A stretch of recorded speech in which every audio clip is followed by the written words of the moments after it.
I started, I was a string bean, and Superman's not a string bean. So I eat 4 times a day. I mean, I get to eat as much of as anything that I want, and it's great, you know.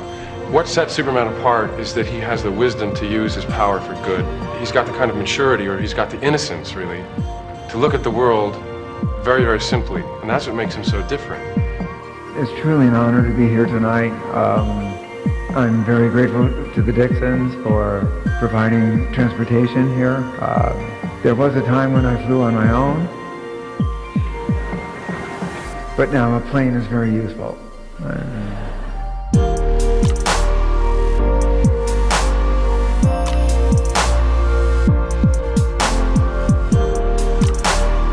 About a friendship between 2 women who are totally mismatched, and Annie Potts plays a very sweet, kind of nervous, shy girl, and she meets me, alcoholic nymphomaniac. Alcoholic nymphomaniac. In the scene in which she meets me, I have a T-shirt that says "I love men" and dice earrings, and I'm sitting on the bus doing this, and white cowboy boots, and and I have sunglasses, heart sunglasses with rhinestones on. So you're kind of a today gal, kind of a. It's old news. I flipped out almost 17 years ago now. So I feel very lucky that I got the kind of help that I did, where I got people who didn't insist I get drugged to the gills that basically turn you into a vegetable. What's left out of the mental health conversation is the fact that your brain is an organ of your body. If there's something sick in your body, the chances are there's something sick in your brain.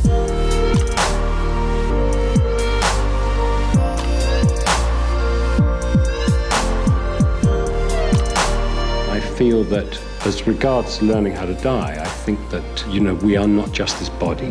When we're in this body, we identify with the body and we feel that we're a separate entity. It seems to me a good chance that when we lose the body, we become something else, you know. To be honest with you, I was surprised I got the part. I couldn't imagine why Richard Donner had cast me, you know. But on that day, when I went on the set to meet them, I had a feeling that I was just more awake than everybody else. I thought, I'll just go with that. I won't worry about being evil or what else. I'll just bring this kind of all-enveloping presence to it.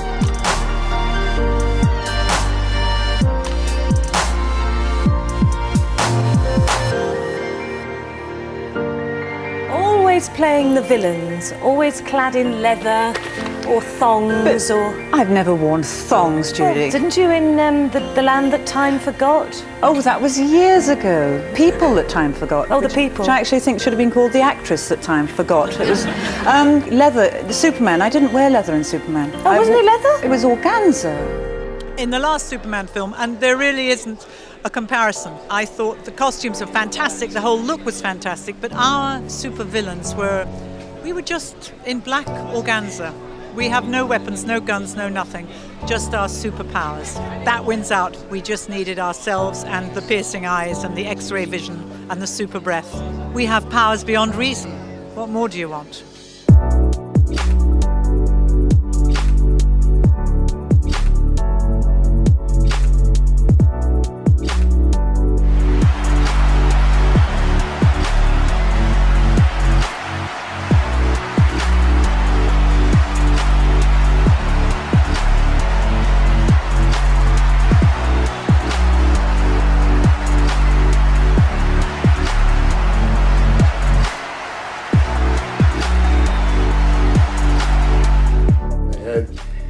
Dinner with Brando, and Brando said to him, "Guys, man, we're really working hard." He said, "Long days, and maybe we ought to take a day off." And Donner said, "Yeah, well," and they're kicking Donner under the table.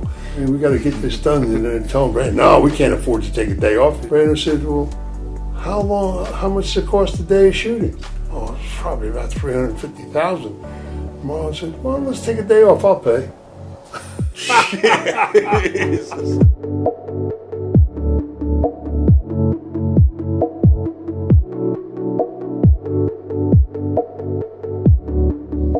'28 and '29. Sound was just coming in then. A lot of them that I'm was in aren't played today because the sound wasn't very good in those days. They play them on TV today. You have to turn your TV way up.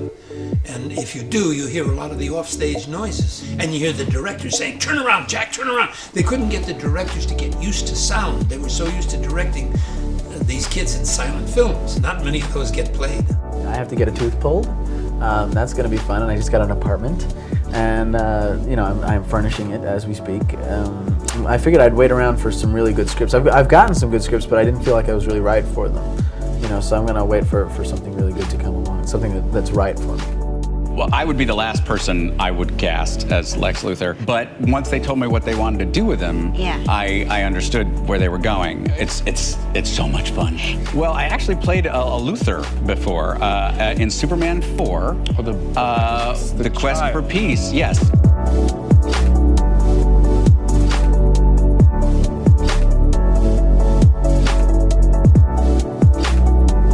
I remember seeing Chris for the first time in that outfit. He was Superman. I don't know if in my lifetime if anybody's going to take that spot. I've been hoping for it, but Christopher Reeve looked like Superman, and he came out of nowhere. I never saw his face before. He was Superman. Same thing happened with Helen. She was Supergirl. She looked good. She was fresh, strong.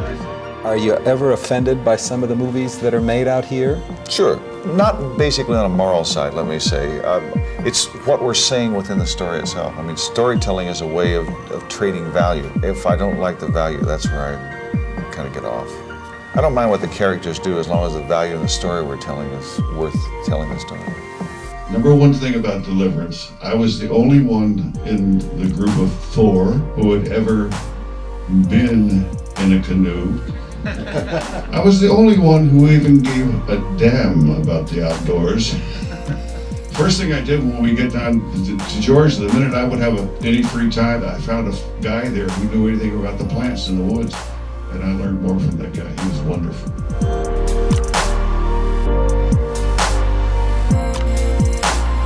Many years ago, you played Lana Lang in Superman 3. It was a wonderful experience, and I got to work a lot with Chris Reeve. I can't seem to leave Superman behind me, which is something I'm very happy about because it was a childhood icon of mine.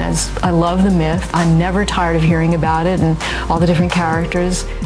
I'm Annette O'Toole. I'm Michael McKean. And this is the story of our first date. One night he called me late at night. I called you at 11. The phone rings and it's him. And I heard it all in his voice. I just heard that he liked me that way. I put the phone down. I said, could we talk tomorrow? He said, yeah, I'll call you tomorrow. I put the phone down and I went in the bathroom and jumped up and down and did silent screaming. It was ridiculous. I said, I'm not 14. What am I doing here?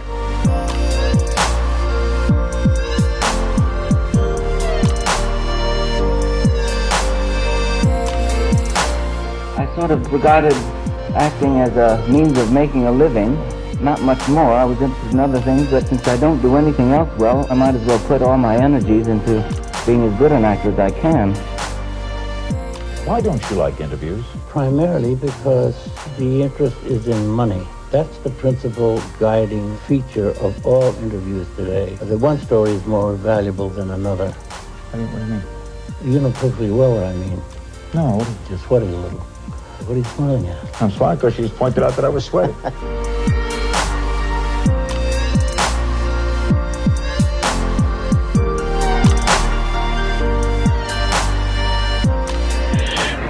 I am like a machine who has one idea: destroy Superman. How young were you when you first appeared in front of the public? My first performance was like, I was in the front yard, and all the family was sitting on the porch. And there was some dog poo-poo in the yard. And I slipped and fell in it. And they started laughing, so I got up and fell in it again. First rule of comedy. Women? Great. Wives? Great. Ex-wives? Lawyers. Children? They're sweet. Multiple sclerosis? Gift. Why, Richard? Because it made me stop and think of something I hadn't done in my life. Just take a breath, smell the roses. You got me on that one.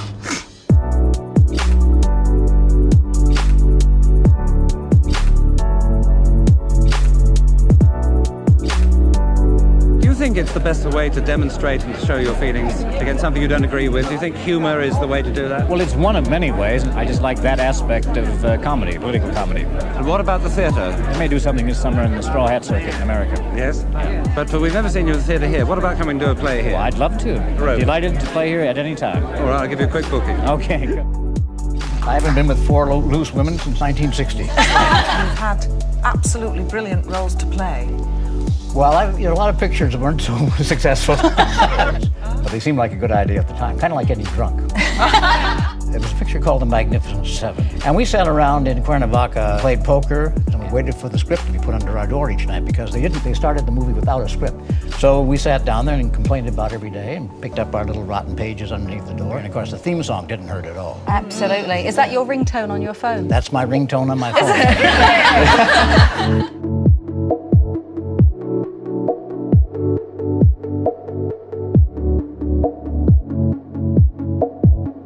In America, I don't think we have anyone of that ilk. I had this theory. I reckon that the blokes do it. There are so many blokes in this country, I know that you don't, who dress up as women all the time. We just have a thing here about transvestitism. Everybody is really it. Most of the male comics want to do it. I think that some men are a bit threatened by outrageous women, and so they'd rather see a bloke doing it. You're having a particularly good hair day. I am indeed. You know, it took us to do Shrink Wrap together for me to discover that you were actually once a gang leader. No idea. A gang, it's a bunch of guys. It's been very nice for me to be forced to really talk. Yes, I was.